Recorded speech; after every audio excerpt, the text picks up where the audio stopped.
itandukaniro nabonyemo ni uko umubyeyi aryamye ku gitanda cye wenyine, kandi ikindi cya kabiri hariya hirya habaga ari hatoya, noneho n'abaganga babona ubutoya bwaho bakakubwira nabi.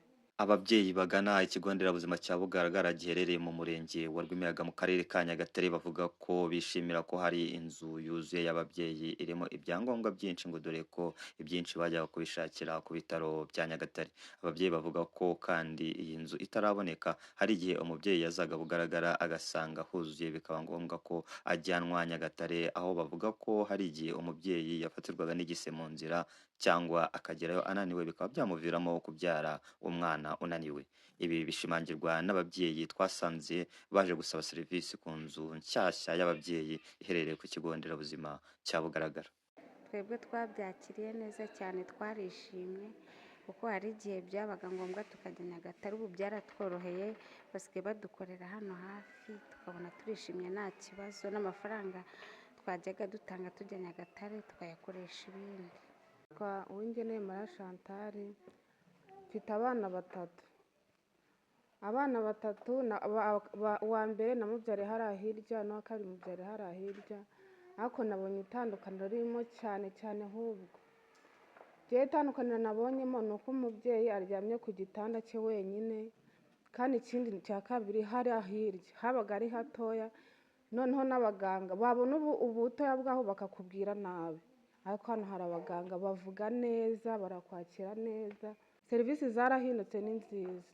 Keretse umuntu ahoza abyara ahari akahora aza kubibyariramo, naho ubundi ni byiza cyane pe. Nshimiye n'umuganga wari uri hano w'umumama, ndavuga mwakoze igikorwa cyiza, aba babyeyi mbonye barabyaye ahantu heza kuruta aho twabyariraga mbere. Urabona serivisi ziri aha ngaha, ibitanda biratandukanye, umubyeyi ari ku gitanda ari umwe, hariya hepfo twajyaga turi ababyeyi babiri. Ikindi hari n'igihe abantu bakoraga hariya kubera ubucucike bw'abantu, wasangaga ibintu nyine bijagaraye ukabona ntabwo hameze neza. Nashyitse aha ngaha nyine mbona ndabyishimiye.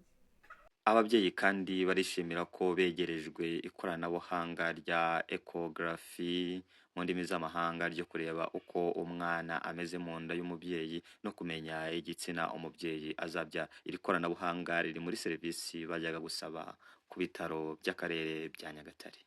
Nitwa Nzamukosha Emma. Serivisi yo kumenya uko umwana ahagaze, naraje bampimye basanga umwana ahagaze neza. Nyuma yaho nje kumva ko bitameze neza, jamara nshishijemo arebye asanga umwana ahagaze neza nta kibazo. Twebwe twabyakiriye neza cyane, twarishimye kuko hari igihe byabaga ngombwa tukajya Nyagatare, ubu byaratworoheye basigaye badukorera hano hafi tukabona turishimye nta kibazo, n'amafaranga twajyaga dutanga tujya Nyagatare tukayakoresha ibindi.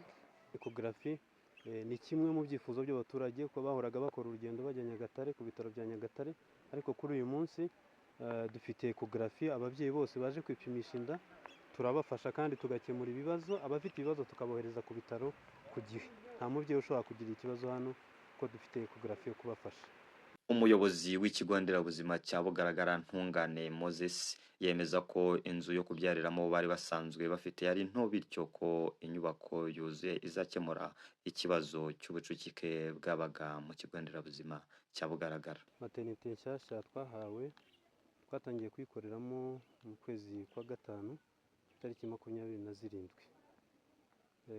Muri rusange ikigo nderabuzima cya Bugaragara giherereye mu murenge wa Rwimiyaga, kikaba ari ikigo nderabuzima kimwe mu murenge gitanga serivisi ku baturage barenga 81,000.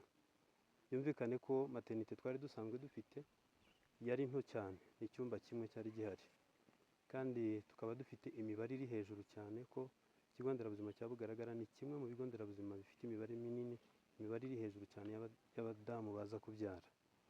Byatumaga rero ababyeyi baza babyigana, ugasanga bamwe bararyama ari babiri ku gitanda kimwe, abandi bakahurira mu cyumba cyo kubyariramo ari babiri kandi harimo igitanda kimwe. Ku bw'izo mpamvu rero, ku byifuzo by'abaturage ndetse n'ubuyobozi bwiza dukesha nyakubahwa Perezida wa Repubulika Paul Kagame, baza kutwubakira iyi maternité nshya mwabonye, ni maternite nziza ifite ibyumba bihagije, irimo ibitanda birenga 22. Mwabonye icyumba cyo ababyeyi babyariramo, ni icyumba gihagije rwose ku buryo dutanga serivisi twisanzuye, kandi n'abo tuziha barabyishimira nk'uko mwabibonye. Iragutse bihagije ko dufitemo icyumba cyo ababyeyi bategererezamo cyo bita waiting room, harimo ibitanda birenga 10, ndetse naho ababyeyi baruhukira nyuma yo kubyara naho hari ibitanda birenga 10. N'icyumba cyo kubyariramo ubwacyo kirimo ibitanda bigera kuri 4, ni ukuvuga ababyeyi 4 bageze mu mwanya wo kubyara dushobora guhita tubafasha kandi mu buryo bworoshye. Umuyobozi w'akarere ka Nyagatare Bwana Gasana Steven yatangaje ko icyatumye bugaragara yongererwa ubushobozi ari uko yakiraga abarwayi benshi, akaba ariyo mpamvu yatumye akarere kubaka iyi nzu y'ababyeyi kugira ngo igabanye ubucucike, bityo ababyeyi babone serivisi hafi. Inama agira abasaba serivisi z'ubuvuzi ni uko bagomba gushaka ibyangombwa nk'ubwisungane mu kwivuza, bigatuma bahita babona serivisi vuba kandi mu buryo bworoshye. Bugaragara iri muri za centre de santé zakira abarwayi benshi. Ubwo rero twari twabonye ko nyine ko inyubako zihari zabaye nto, n'ibindi byangombwa byari bikenewe, tugerageza kugenda twongera inyubako, uburyo bwo kubona amazi bworoshye. Niyo mpamvu mwabonye hameze uko hameze, n'abaturage bashimiye uko bababwiye. Icyo dusaba rero abaturage ni uko ziriya nyubako zahashyizwe ari izo kugira ngo babone serivisi nziza.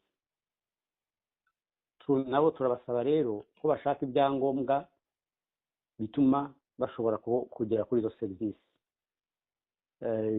Ibyangombwa bisabwa harimo kugira ubwisungane mu kwivuza, mutuelle de santé, buri muturage akaba ayifite. Icya kabiri ariko ni ukuzirikana nyine ku gihe cyose umuntu yumva arwaye akwiriye kwihutira kujya kwa muganga. Ubuyobozi bw'ikigo nderabuzima cya Bugaragara butangaza ko mu kwezi nibura bakiraga ababyeyi basaga 120 baje kubyarira ku kigo nderabuzima cya Bugaragara, ibyo bavuga ko ari byo byateraga ubucucike.